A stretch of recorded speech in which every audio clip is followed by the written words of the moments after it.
আরে আমার কাছে অনেক টাকা আছে, এই নেই গরিব। আরে এত বড় বডি ফিল্ডার, ওনার চাকর হতে আমার ভাগ্য লাগে। এই নেন মালিক, আমি এত টাকা খরচ করতে পারি নাই। আরে তুই কেমন চাকর, তুই দুদিনে 5 লাখ টাকা খরচ করতে পারিস নাই? এখান থেকে চলে যা তুই। মালিক আমাকে চাকর বানিয়ে দিন, আমি আপনার সব কাজ করব। আজ থেকে এটা আমার নতুন চাকর, তুই এখান থেকে চলে যা। তুই দোকান থেকে আমার জন্য বডি ফিল্ডার ওষুধ নিয়ে আয়। সে আমার বডি ফিল্ডারের কম্পিটিশন আছে। এই নেন মালিক আপনার ওষুধ, দে এখানে। আজকে কম্পিটিশনে জিতে আমি অনেক বড় লোক হয়ে যাবো, কে আমাকে হারাতে পারবে না। এটা কোনোদিনই হবে না। আজ থেকে আমি তোর কম্পিউটার, আমি মানে আগের বার তুই চিটিং করে জিতে গেছিলি ইংলিশন নিয়ে, আমারটা ছোট ছিল, তোরটা তুই ইংলিশন দিয়ে বড় করে ফেলেছিস। এ শিট, তুই এখন বলার আপনার আমি ইংলিশন নিয়ে নিছি।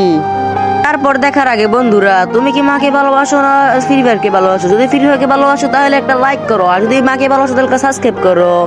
যদি সাবস্ক্রাইব না করো তাহলে তো বুঝবো তুমি মা বাবাকে ভালোবাসো না। যদি ফ্রি ফায়ারকে ভালোবাসো তাহলে লাইক করো। ইংলিশন নিয়ে তোর মাথা খারাপ হয়ে গেছে। ওকে যে ইংলিশন দিস, এটা বডি বাড়ানো নয়, বডি কমানোর কি?